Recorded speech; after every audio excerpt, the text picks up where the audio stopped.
मित्रों नमस्कार। आप हैं बसंत गुरु जी के साथ। मेरे युवा साथियों, यदि आप थके हुए हैं, निराश और हताश हैं, तो इस निराशा और हताशा को अपने जीवन से बाहर कीजिए। बाहर कैसे करें आप? यह हताशा और निराशा तो तब बाहर होगा जब हमको सपने मिलेंगे। हाँ मित्र, सपने मिलेंगे। मैं रोज़ 10 बजे एक किशोर बच्चे को सड़क किनारे देखता था। वो वहीं अपना बैग उठाए रोज़ खड़ा रहता था, और उसके बाद कुछ लड़कियां जब वहाँ से गुजरते तो उनकी वो पीछा करते करते रोज़ उनकी स्कूल तक जाते, और संध्या कालीन उनके अवकाश होने पर, छुट्टी होने पर यही प्रक्रिया वो उसकी स्कूल से धीरे धीरे वो वहाँ तक करते। ये प्रक्रिया मैं कई दिनों तक देखा, और उसके बाद मैं उसे कुछ बोला नहीं, चुपचाप रहा। 4-5 साल के बाद अचानक मेरा मुलाकात फिर उनसे हुआ। तो वो शायद मुझको बार बार देखने के कारण, और मैं भी उनको बार बार उनको एक ही चीज़ देखने के कारण, हम दोनों को एक दूसरे का चेहरा याद हो गया था, यद्यपि मैं नाम नहीं जानता था। मैंने उनसे फिर एक जिज्ञासा प्रश्न पूछा। मैं बोला, मित्र तुम्हारा एजुकेशन हो गया? बोला, हाँ पढ़ाई हो गई।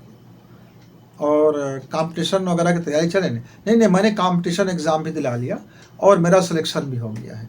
एक बढ़िया सी जॉब मुझे मिल गया है, और मेरा मनपसंद जॉब है। मैं उस क्षेत्र में ही काम करना चाहता था, यद्यपि मेरे माता पिता नहीं चाहते थे उस क्षेत्र में, लेकिन मेरा वो रुचि का जॉब था, वो जॉब मिल गया। तो मैंने पूछा, जॉब जो आपको मिला है, क्या वो आपके सपने थे कि ये जॉब मुझे करना है? तो बोला, हाँ वो मेरा सपना था, मुझको ये जॉब करना है। और मैं धीरे से फिर पूछा, और जिसका आप पीछा कर रहे थे उस समय जब आप 10वीं क्लास में थे, तो क्या वो आपको मिला? वो भी क्या आपके सपने थे? क्या वो भी आपका ड्रीम था? उसने मुस्कुराया, हंसे, और बोले कि गुरुजी, मैं आपको जानता हूँ और मैं आपसे शाम को मिलूँगा आपके घर में। मैं आज आपको शाम को मिलूँगा। तो बोला, अच्छा। मेरा जवाब मैं आपको वही दूंगा, शाम को आपके घर में आके जवाब दूंगा। अब उसके बाद संध्या काल आया तो वो दोनों के दोनों आए, और उसमें काफ़ी चेहरे में बदलाव हो चुका था। तो मुझको पहचानना बड़ा कठिन हो गया, क्योंकि एक बच्चे को देखना और एक शादीशुदा महिला को देखना बड़ा डिफरेंट हो जाता है। तो आकर के मुस्कुरा के बोले कि मेरे दोनों ड्रीम पूरा हो गए। मैंने इसका पीछा किया और ये भी मुझे मिला, और मैंने अपने सपनों का भी पीछा किया और वो भी मुझे मिला, पर दोनों मिले तो मिले कैसे? मैं बोला, बस मैं इनके पीछे पीछे जाता था, और मैं कुछ करता नहीं था, कुछ करता भी नहीं था। 1 साल 2 साल हो गए। 12वीं कक्षा पास होने के बाद एक दिन यह बात उसने मुझसे पूछा कि आप मेरा पीछा क्यों करते हैं? तो उसने कहा कि बस यूं ही, जब किसी दिन आपका बात करने का मन हो जाए तो आप बात कर लेंगे, बस इसी बात से मैं आपका पीछा करता हूँ। पीछा इसलिए भी करता हूँ क्योंकि मुझको बड़ा ये बनना है। ये इसका प्रेरणा मैं जब भी आपको देखता हूँ तो मुझे मिलता है, और मैं मजबूती से सोचता हूँ कि जिस दिन मैं इस पद में आ जाऊँगा, इस मुकाम को हासिल कर लूँगा, मैं उस दिन आपके साथ अपनी लाइफ पार्टनर का प्रस्ताव रखूँगा। तो मैं अपने सपनों को याद करने के लिए, अपने उस ड्रीम को पाने के लिए मैं आपका पीछा करता हूँ, ताकि आप मुझे कोसे, चिल्लाएं और चैलेंज करें, और मैं उस चैलेंज को एक्सेप्ट करके पूरा करूँ। पर आपने मुझको तो 3 साल तक मुझको चैलेंज ही नहीं किया, लेकिन मैं रोज़ को रोज़ अपना सपने का पीछा करता रहा। मैं अपने दोनों सपने के पीछा किया और दोनों मुझे प्राप्त हो गए। तो क्या आपको अड़चन नहीं आया? बोले, आए, काफ़ी अड़चन आए। कि कई लोग मुझको मवाली कहने लगे, आवारा कहने लगे, बोले कि लड़के के पीछे पीछे घूमने वाला है, ये फलाने हैं, एम किया है, ढमका है। लेकिन मैं अपना परिश्रम पूरा करता था और कभी कोई कमेंटबाजी नहीं करता था। मैं सिर्फ इसके पीछा करता था और अपने मंजिल की तरफ बढ़ता था। मैं जब भी इनको देखता, मैं उस दिन अपने आप से कमिट करता, अपने आप से वचन देता, अपने आप को कमिटेड करता कि नहीं, मुझे वाकई ये अधिकारी बनना है, ताकि मैं इनको अपना प्रपोजल रख सकूं, ताकि मैं अपने लाइफ पार्टनर मैं बता सकूं कि मैं आपका योग्य हूं। मैं इसीलिए इनको सिर्फ देखता था। इस बीच में एक मेरे घर के चाचा ने मुझको देखा, मेरे घर के चाचा ने देखा और मुझे घर में खूब डांट डपट हुआ, खूब खूब खूब धुलाई भी हो गया। लेकिन उसी बीच में दादाजी ने मुझसे एक बात पूछा कि बेटा तुम आखिर उसका पीछा क्यों करते हो। तब मैंने उनको ये सारी बात बताई। तो दादाजी ने मुझे प्रोत्साहन दिया, धक्का दिया कि चलो तुम रोज उसको देखो, लेकिन भाई हरकत मत करना, कोई गलत चीज़ें मत करना, सीटी मत मारना, कोई कमेंट मत करना, आप पीछा करो, अपने ड्रीम का पीछा करो, अपने लक्ष्य का पीछा करो। और यदि तुमको उनको देखने के बाद तुमको लगता है कि तुम अपने काम में और ज़्यादा मेहनत कर सकते हो तो बिल्कुल देख लिया करो। उस दादाजी ने मुझे एक हल्का से धक्का दे दिया, यानी एक मुझे प्रश्रय दे दिया, एक सहारा दे दिया और मुझको उसने समझा और मैं जी जान लग गया।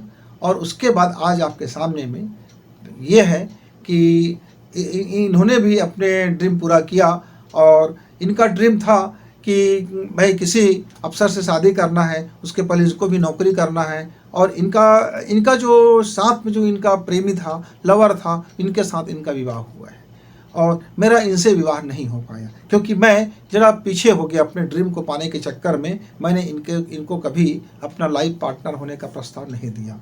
लेकिन दोस्ती है और बातें अच्छी है, दोस्ती भी है, बातें भी करते हैं। एक बात तो क्लियर है कि मेरा प्रेम बिल्कुल स्वच्छ था, निर्मल था।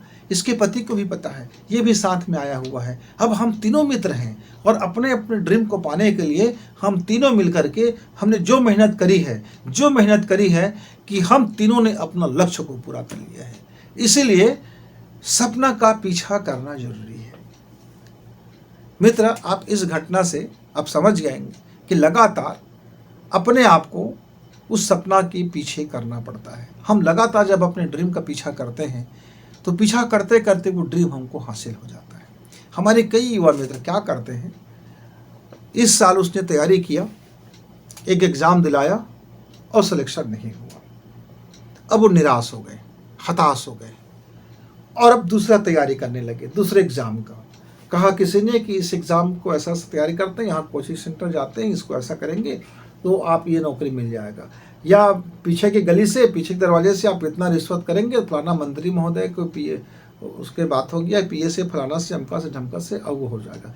या फिर वो फलाना है जो पेपर आपको पहले ला के दे देगा, आप तैयारी कर लेंगे और आप पेपर में टॉप करके नौकरी पा सकते। मैंने तमाम तरह के शॉर्टकट मार्ग खोजने लग जाते हैं, वहाँ भी फेल हो जाते हैं, फिर दूसरा मार्ग अपनाते हैं, फिर फेल हो जाते हैं, फिर तीसरा मार्ग ढूंढते हैं, फिर फेल हो जाते हैं तो घर में ज़िंदगी को फेलियर गुजारते हैं। बस ऐसे गुजार लेते हैं, कभी इधर हो गए तो कभी उधर हो गए, कभी कोई ड्रगिस्ट हो गया तो कभी कोई और काम में चले गए, कभी उचक्के हो गए, कभी उसमें बदल गया तो कभी कोई अन्य तमाम तरह के रास्ते अपना लिया और बस ज़िंदगी भर एक पछतावे रहा कि उन्होंने सपना पूरा नहीं हुआ, उनका ड्रीम पूरा नहीं हुआ। मित्र, आपका ड्रीम एक प्रयास में पूरा नहीं होता है तो निराश होने की ज़रूरत नहीं है। आप अपने सपनों को पाने के लिए पीछा करिए, पीछा करते हुए देखिए कि वह रास्ता जिसने आपने चयन किया है, क्या आपका ड्रीम उस मार्ग से पूरा होगा। उस मार्ग में जितने भी बाधाएं हैं, क्या आपने तैयारी कर लिया है कि उस मार्ग की बाधाओं को हम पार कर सकते हैं। उस बाधा को पार करने के लिए क्या सहयोगी टूल्स हो सकते हैं, आपकी मानसिकता कैसी सेट है, आपका हैबिट कैसे है, आपका चाल चलन क्या है, आपके करेक्टर क्या है, आपकी मेमोरी पावर क्या है, आपके पास क्या चीज़ है, कितने ऐसे टूल्स हैं जिसके माध्यम से आप अपने को मजबूत बना सकते हैं और अपने ड्रीम को पा सकते हैं।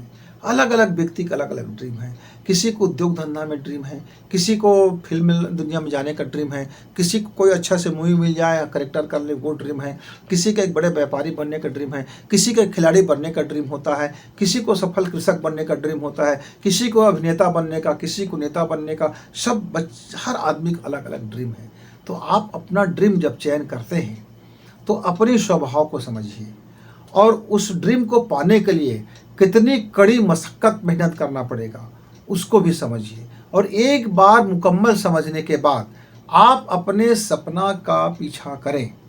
पीछा करते रहे, चलते रहे, पीछा करते रहे, आप देखेंगे कि कोई ना कोई एक व्यक्ति आपको ऐसा मिलेगा जो आपके उस ड्रीम की ओर आपको एक पुश करेगा, एक धक्का देगा, आपको एक सहायता देगा, आपको एक उछाल देगा, एक अवसर आएगा, एक अपॉर्चुनिटी आएगा कि आप उस स्प्रिंग से आप उछल करके सीधा टॉप तक पहुंच सकते हो या उस सीढ़ी में पहुंच सकते हो जो सीढ़ी वो आपके मंजिल तक ले जाता है।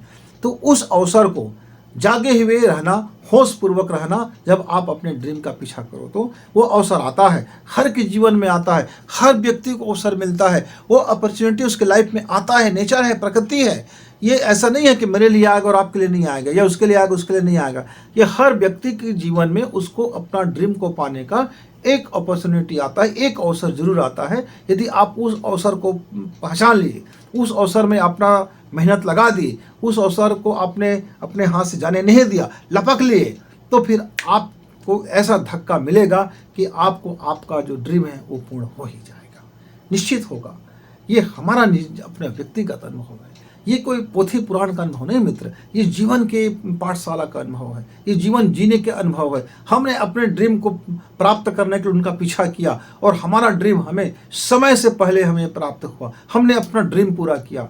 टाइम मैनेजमेंट, माइंड मैनेजमेंट और थॉट मैनेजमेंट, एनर्जी मैनेजमेंट, ये आप इतना मैनेजमेंट सीखिए, आपका एनर्जी का मैनेजमेंट होता रहे, वो कमज़ोर ना पड़े। आपका थॉट आप देखते रहें, कहीं आपके विचार कहीं इधर उधर ना भटक जाए। आप अपना माइंड देखते रहें, कहीं आपका माइंड कहीं इधर उधर बर्गलिंग में तो नहीं फंस रहा है, किसी झांसे में तो नहीं आ रहा है, किसी लोभ प्रलोभन में तो नहीं फंस रहा है।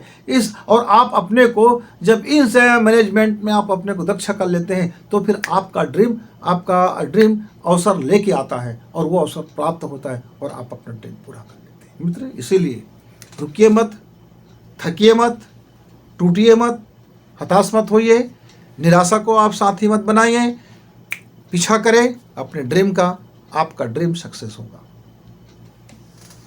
क्योंकि जब आप अपने श्रम से जब पीछा करते हैं तो वो जिंदगी बदल जाता है, और जिंदगी बदलते ही ड्रीम आपके हथेली पे आ जाता है। निश्चित तौर से स्वप्न पूरा होगा।